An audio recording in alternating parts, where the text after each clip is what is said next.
नमस्कार दोस्तों, स्वागत है आपका हमारे YouTube चैनल एजू TMD में। दोस्तों, मेरा नाम है तिलक मौर्य और आज मैं आपको इस वीडियो में 10 मोस्ट इम्पॉर्टेंट क्वेश्चन बताऊंगा जो कि आपकी जितने भी वनडे एग्ज़ाम होते हैं कभी ना कभी किसी ना किसी एग्ज़ाम में ज़रूर पूछे गए हैं।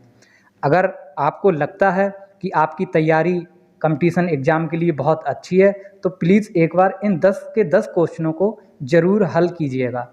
अगर इनमें से आप 8 भी क्वेश्चन सही कर पाते हैं तो मैं समझूंगा कि आपकी तैयारी थोड़ी ठीक चल रही है। अगर आपके 4 क्वेश्चन ठीक होते हैं या 5 क्वेश्चन या 6 क्वेश्चन तक ठीक होते हैं तो आपको थोड़ी तैयारी की ज़रूरत है। तो देरी ना करते हुए आइए वीडियो शुरू करते हैं और देखते हैं कौन से हैं वो 10 क्वेश्चन और आप उनमें से कितने 10 क्वेश्चन जो हैं ठीक कर पाते हैं। तो पहला क्वेश्चन आपको दिख रहा होगा। पहला क्वेश्चन है कि मेक इन इंडिया का लोगो क्या है। मेक इन इंडिया, जी मेक इन इंडिया का लोगो क्या है। पहला बाघ, दूसरा बी विकल्प दिया है हाथी, सी ऑप्शन दिया है चीता और डी शेर। तो जल्दी बताइएगा कि मेक इन इंडिया का लोगो क्या है। तो इसका जो सही आंसर होगा वो होगा डी शेर। शेर मतलब लाइन। लाइन जो है मेक इन इंडिया का लोगो है। ठीक है। और मेक इन इंडिया की कभी कभी पूछ लेते हैं कि क्वेश्चन ये भी बन सकता है कि मेक इन इंडिया लॉन्च कब हुआ था। तो मेक इन इंडिया लॉन्च हुआ था हमारा सितंबर 2014 में, सितंबर 2014 में। आइए देखते हैं नेक्स्ट क्वेश्चन क्या है। नेक्स्ट क्वेश्चन है अर्थशास्त्र के जनक किसको कहा जाता है। अर्थशास्त्र के जनक किसको कहा जाता है। पहला है चाणक्य, दूसरा एडम स्मिथ, तीसरा कार्ल मार्क्स और चौथा अरस्तु। जल्दी बताइएगा दोस्तों, अर्थशास्त्र का जनक किसको कहा जाता है। जी हाँ, बिल्कुल सही आंसर है आपका। अर्थशास्त्र का जनक जो है वो एडम स्मिथ को कहा जाता है। ठीक, कुछ लोगों को ये चाणक्य वाला जो ऑप्शन है ये देख के काफ़ी कन्फ्यूजन हो रहा होगा। कुछ लोगों ने लगा भी देंगे एग्जाम में कि चाणक्य होता है। तो मैं आपको बता दूं कि जो चाणक्य थे उनका दूसरा नाम जो कौटिल्य के नाम से भी जाने जाते हैं, उनको अर्थशास्त्र का जनक नहीं कहा जाता है। उन्होंने अर्थशास्त्र नामक एक पुस्तक लिखी थी। अर्थशास्त्र नामक एक पुस्तक लिखी थी जिसमें अर्थशास्त्र के बारे में नहीं बताया गया है, जिसमें बताया गया हमारी राजनीति के बारे में। उस समय का राजा के क्या नियम होते थे, क्या कानून होते थे, उसके बारे में बताया गया है। तो इस प्रश्न का जो सही आंसर होगा वो क्या होगा, एडम स्मिथ। ठीक है, नेक्स्ट क्वेश्चन देखते हैं क्या है। देखिए बहुत बढ़िया क्वेश्चन है, कई बार एग्जामों में आपका आ चुका है। कार्यपालिका का प्रमुख कौन होता है। कार्यपालिका का प्रमुख कौन होता है। आपके ऑप्शन है प्रधानमंत्री, राष्ट्रपति, संसद और लोकसभा अध्यक्ष। एक बार प्रश्न फिर सुन लीजिए, कार्यपालिका का प्रमुख कौन होता है। प्रधानमंत्री, राष्ट्रपति, संसद, लोकसभा अध्यक्ष। ठीक है, तो इसका सही आंसर जो होगा वो होगा हमारा राष्ट्रपति। जी हाँ, राष्ट्रपति। कार्यपालिका का जो अध्यक्ष होता है या प्रमुख होता है वो कौन होता है, राष्ट्रपति होता है। ठीक है, नेक्स्ट क्वेश्चन देखते हैं। नेक्स्ट क्वेश्चन, कांग्रेस का नरम दल और गरम दल का विभाजन कब हुआ। कांग्रेस का नरम दल और गरम दल का विभाजन कब हुआ। दो दलों में बटी हुई थी जब वो मूवमेंट चल रहा था भारत को आज़ाद कराने का, तो दो दलों में कांग्रेस बटी हुई थी, एक नरम दल और एक गरम दल। तो इन दोनों के बीच में विभाजन कब हुआ ये पूछा गया है। 1909 में, 1907 में, 1911 में या फिर 1925 में। जल्दी बताइए दोस्तों, इसका क्या आंसर होगा। 1909, 1907, 1911, 1925। तो इसका जो सही आंसर होगा वो होगा 1907। ठीक है, आइए दूसरा क्वेश्चन देखते हैं। अगला क्वेश्चन है आपका कि बम्बू नृत्य प्रसिद्ध कहाँ है। देखिए दोस्तों, ये वो क्वेश्चन है जो आपके किसी ना किसी एग्जाम में जरूर पूछे गए हैं। और मैं मानता हूँ अगर आपने 10 के 10 क्वेश्चन कर लिए तो आपकी तैयारी बहुत अच्छी है। उन जो वनडे के एग्जाम होते हैं, छोटे एग्जाम होते हैं, जैसे कि अपना पुलिस का एग्जाम हो गया, यूपी पुलिस हो गया, एसएससी हो गया, तो उनमें ऐसे जो है स्टैटिक जीके के क्वेश्चन अक्सर पूछे जाते हैं। ठीक है, तो इसलिए बहुत ज़रूरी है ये 10 क्वेश्चन देखना। तो अगला क्वेश्चन है हमारा, बम्बू नृत्य कहाँ प्रसिद्ध है। बम्बू नृत्य कहाँ प्रसिद्ध है। Option A Meghalaya, option B Mizoram, option C Nagaland, option D Jammu Kashmir. तो इसका जो सही आंसर होगा वो होगा option A Meghalaya, option A Meghalaya. ठीक है, अगला क्वेश्चन देखते हैं। अगला क्वेश्चन है, देखिए ये भी बहुत अच्छा क्वेश्चन है, कई बार एग्जाम में आ चुका है।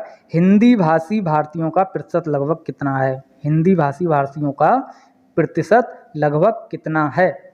मतलब ऐसे कितने भारतीय हैं जो हिंदी बोलते हैं अपने भारत में, इंडिया में ऐसे कितने भारतीय हैं, कितने प्रतिशत भारतीय हैं जो कि हिंदी बोलते हैं?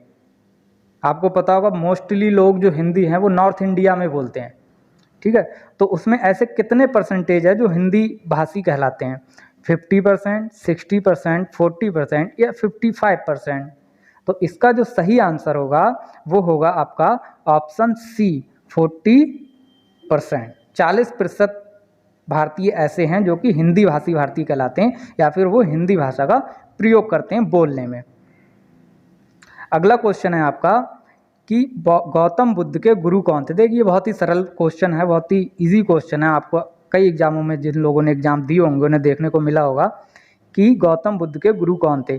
पाणिनि, अलार कलाम, कपिल या पतंजलि? तो इसका सही आंसर क्या होगा? आपको देखते ही आंसर लगा देना चाहिए, अलार कलाम। पाणिनि जो थे ये व्याकरण इन्होंने लिखी थी संस्कृत की। ठीक है, पतंजलि तो आप जानते हैं बाबा रामदेव के जो पतंजलि है प्रोडक्ट, पतंजलि योग के वो थे। ठीक है, अगला क्वेश्चन देखते हैं क्या है। ये देखिए ये क्वेश्चन बहुत बार एग्जाम में आया हुआ है। भाषाई आधार पर बनने वाला भारत में पहला राज्य कौन सा है? भाषा के आधार पर जो था उस राज्य का बंटवारा किया गया था कि इस पर्टिकुलर राज्य में ये ऐसी भाषा बोली जाती, इसको एक अलग राज्य का दर्जा दे दिया जाए। तो ऐसा कौन सा पहला राज्य था जो भाषा के आधार पर बना था? Option A Tamil Nadu, option B Andhra Pradesh, option C Rajasthan और ऑप्शन डी उड़ीसा। तो इसका सही आंसर कौन सा होगा हमारा? Option B Andhra Pradesh, option B Andhra प्रदेश इसका सही आंसर होगा। अगला क्वेश्चन देखते हैं, क्वेश्चन नंबर 9 है हमारा। ये भी काफ़ी बार एग्जामों में पूछा गया है, खास करके यूपी वगैरह के जो एग्ज़ाम होते हैं वनडे एग्ज़ाम, उनमें बहुत बार ये क्वेश्चन पूछा गया है कि पंचायती राज व्यवस्था सबसे पहले किस प्रदेश में लागू की गई? पंचायती राज व्यवस्था सबसे पहले किस प्रदेश में लागू की गई? Option A Haryana, option B Uttar Pradesh, option C Rajasthan, option D Mizoram. एक बार फिर क्वेश्चन सुन लीजिए, पंचायती राज व्यवस्था सबसे पहले किस प्रदेश में लागू की गई या हुई? ऑप्शन ए हरियाणा, उत्तर प्रदेश, राजस्थान या मिजोरम। तो इसका जो सही आंसर होगा वो होगा ऑप्शन सी राजस्थान।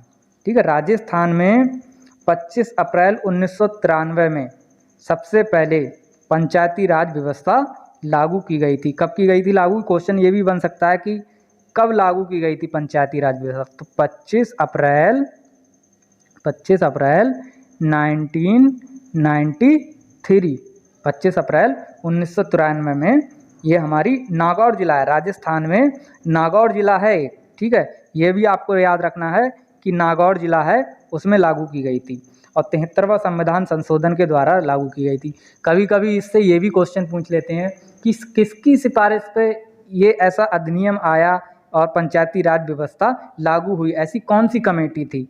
तो वो कमेटी का भी आपको नाम याद रखना है। उस कमेटी का नाम है बलवंत राय मेहता कमेटी, बलवंत राय मेहता समिति। बहुत ही इंपॉर्टेंट क्वेश्चन है, कई बार पूछा गया है। ठीक है, आइए नेक्स्ट और आखिरी क्वेश्चन देखते हैं। लास्ट क्वेश्चन है हमारा, सबसे लंबी तटीय रेखा किस प्रदेश की है? सबसे लंबी तटीय रेखा किस प्रदेश की है? Option A Maharashtra, option B Gujarat, option C Andhra Pradesh और ऑप्शन डी तमिलनाडु। तो सबसे लंबी तटीय रेखा मतलब ऐसे प्रदेश जो कि हमारे समुद्र के किनारे हैं, जो कि हमारा साउथ का प्रदेश जो आता है भारत, ये समुद्र के किनारे किनारे का जो तटीय भाग है, इसमें ऐसा कौन सा प्रदेश है जिसकी सबसे लंबी तटीय रेखा है? ठीक है, तो ऑप्शन इसका हमारा सही होगा ऑप्शन बी गुजरात। जी, गुजरात की जो है हमारी सबसे लंबी तटीय रेखा है। तो ये हमारे 10 क्वेश्चन थे और आशा करता हूँ कि कई बच्चों के इसमें से 10 में से 10 क्वेश्चन ठीक जाएंगे। अगर आपको लगता है कि मैं आगे इसी तरह के और क्वेश्चन बनाता रहूं और आपके लिए अलग अलग तरह के विभिन्न विषयों पर क्वेश्चन लेकर आऊं, ऐसे मोस्ट इंपॉर्टेंट क्वेश्चन लेकर आऊं या ऐसी कोई सीरीज चलाऊं, तो प्लीज़ हमारे चैनल को लाइक और सब्सक्राइब जरूर कीजिएगा और कमेंट में आपको वीडियो कैसी लगी ये ज़रूर बताइएगा। Thanks for watching.